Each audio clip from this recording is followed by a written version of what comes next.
కాబట్టి ఏ వార్డుకి మీరు పోతున్నారో అక్కడ స్టార్టింగ్ పాయింట్ ఏంటి, మీరు ఎక్కడ 3300 ఓట్లకు నిబంధనల ప్రకారము క్లాక్ వైజ్ తీసుకపోతే ఎక్కడ ఎండ్ అవుతుంది మీ ఓటర్ మీ యొక్క సంఖ్య, అక్కడున్న లోకల్ ఉంటే విడిపోవాల్సిన పరిస్థితి జరుగుతాయి. ఇప్పుడు రామచంద్రన్ చెప్తారు జిల్లా అధ్యక్షుడు.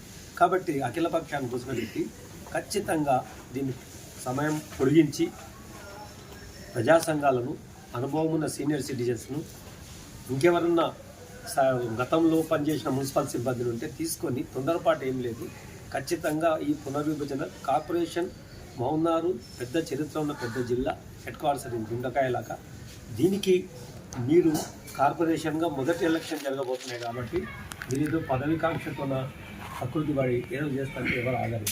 ఖచ్చితంగా న్యాయ పోరాటం కూడా చేస్తాం. జిల్లా కలెక్టర్ గారిని మీ మాధ్యమాల ద్వారా కోరేది ఏంటంటే, ఇది పూర్తిగా పారదర్శకత లోపించిన ప్రక్రియ, అధికార పార్టీకి వత్తాసు పలికిన ప్రక్రియ, ఒక వర్గానికి పెద్దపీట వేసే కుట్ర ఇది.